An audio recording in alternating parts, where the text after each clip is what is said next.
মাটি প্রাণশক্তিতে ভরপুর হলে তার প্রমাণ পাওয়া যায় ফুল ও ফলে।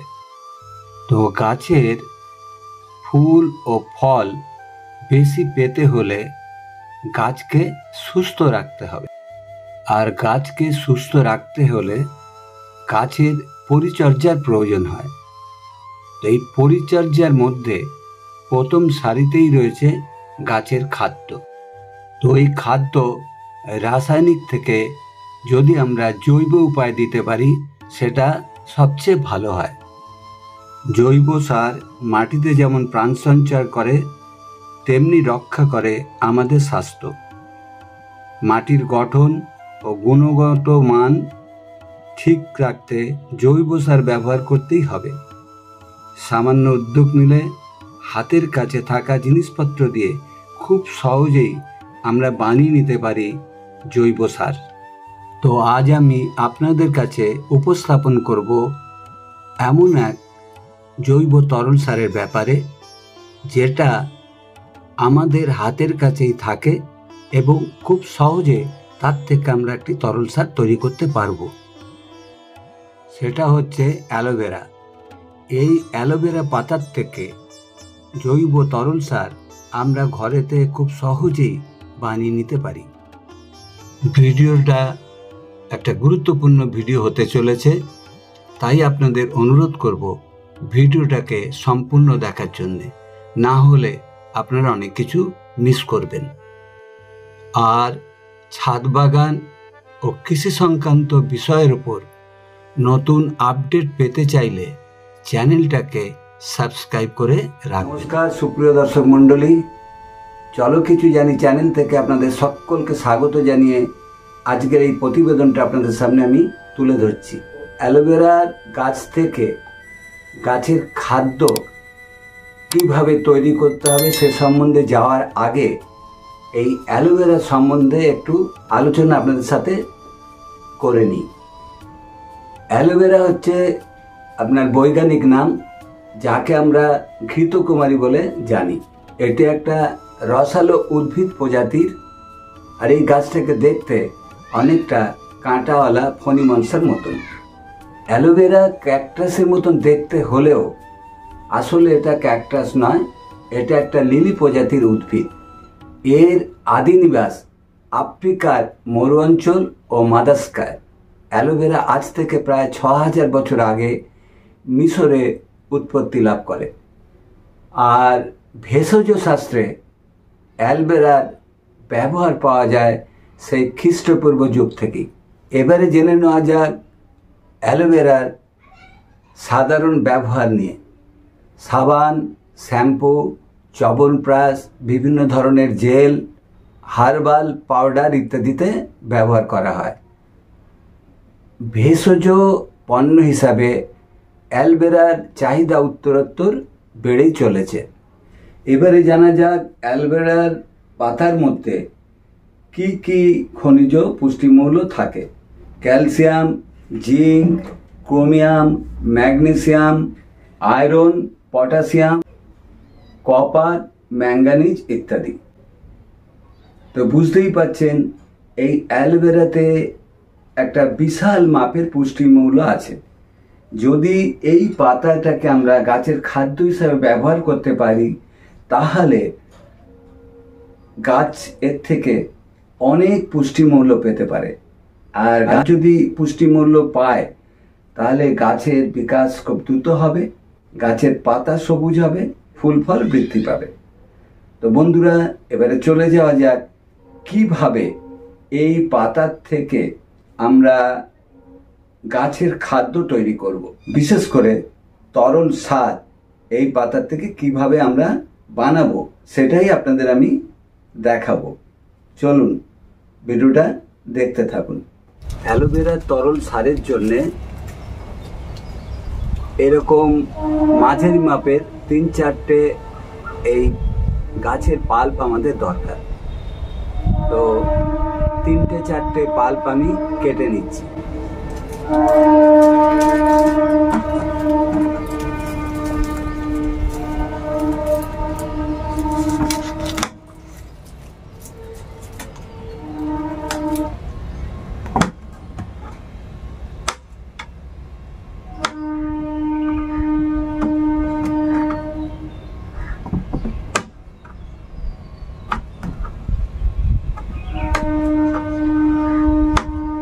পাল্পগুলো আমার ছোট ছোট টুকরো করে আমি কেটে নিলাম, কেন যত ছোট করে কাটতে পারবেন কম্পোস্টটা খুব তাড়াতাড়ি হবে।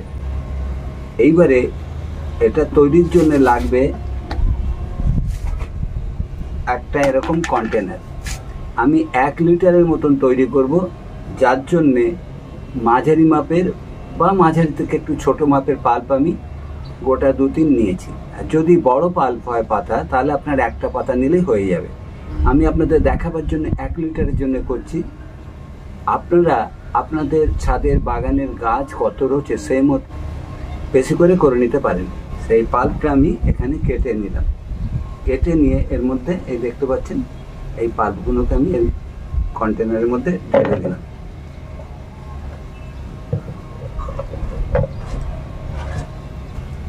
এবারে এর মধ্যে 1 লিটার জল ঢেলে দেবো।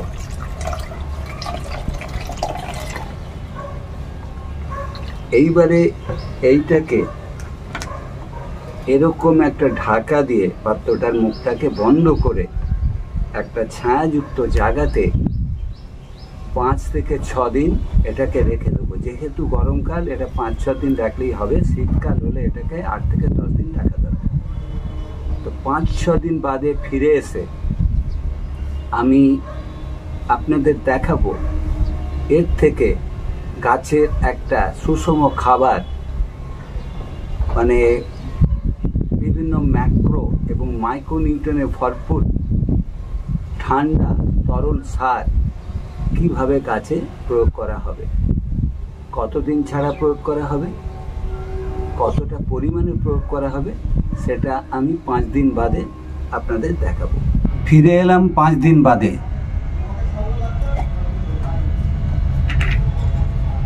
এখন এই দ্রবণটাকে একটা কাঠি দিয়ে ভালোভাবে নেড়ে নিতে হবে। আর দেখতে পাচ্ছেন রংটা কি দাঁড়িয়েছে। এরমভাবে নেড়ে নেওয়ার পর এইটাকে ছেঁকে নিতে হবে।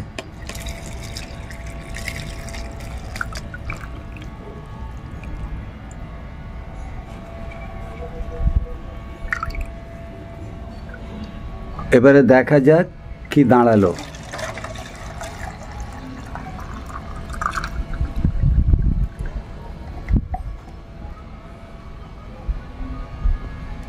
দেখতে পাচ্ছেন তরলটা এই অবস্থায় এসে দাঁড়িয়েছে।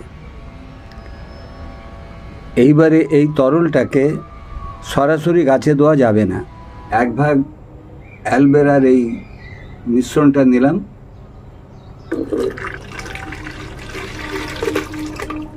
আর এর সঙ্গে 2 ভাগ প্লেন জল নিলাম, মানে 1:2 রেশিওতে।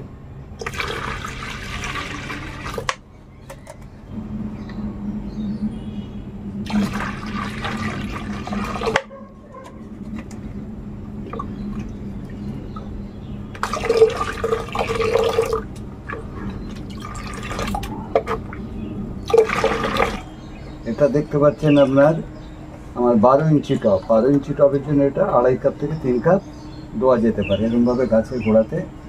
তার আগে মাটিটাকে ভালোভাবে আমি ভিজিয়ে নিয়েছি, আপনারাও ভিজিয়ে নেবেন। বাগানে যত গাছ আছে সেই গাছেতে আপনারা এটাকে ব্যবহার করতে পারেন। এইটা দেখছেন 6 ইঞ্চি টব। এই 6 ইঞ্চি টবের জন্য আমরা দিতে পারি 1 থেকে 1.5 কাপ। এই 1 কাপ দিলাম আর 1/2 কাপ দিয়ে দিলাম। এবারে প্রশ্ন হচ্ছে, আপনারা বলতে পারেন কতদিন ছাড়া দেবেন। এটা প্রতি 15 দিনে একবার করে দেবেন।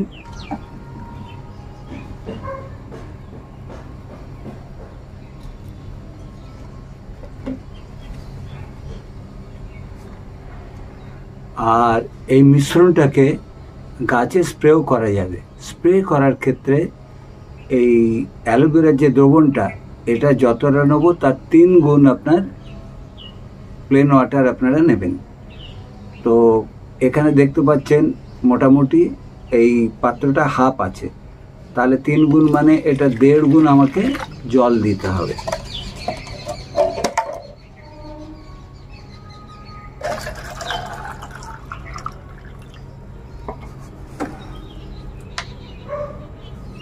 এই 1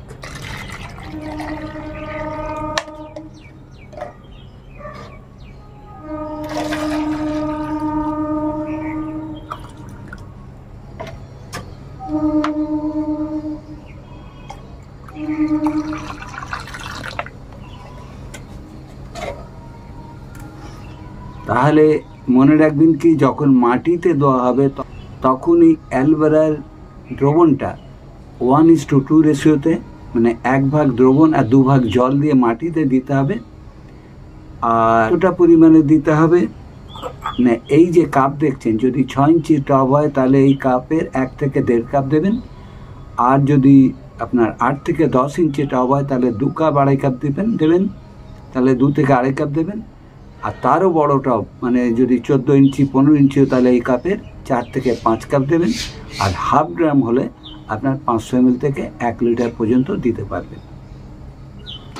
আর স্প্রের ক্ষেত্রে মানে 1 ভাগ এই অ্যালভেরা দ্রবণ আর 3 ভাগ জল মিশ্রণ, যেটা আমি এখন এই মুহূর্তে করলাম, এটাকে স্প্রে গানের মধ্যে ভরে নিয়ে গাছেতে পাতায় ভালোভাবে স্প্রে করে দিতে হবে।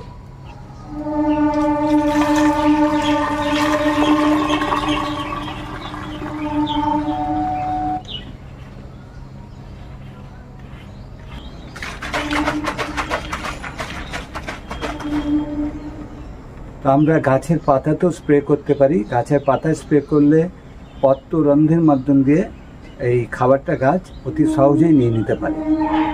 এরকমভাবে আমরা প্রতিটা গাছের পাতাতে ভালোভাবে ভিজিয়ে আমরা কাণ্ড পাতায় ভালো করে এটাকে স্প্রে করে দেবো। এই টবটায় দেখুন, এই একইভাবে এটাকে স্প্রে করে দেবো।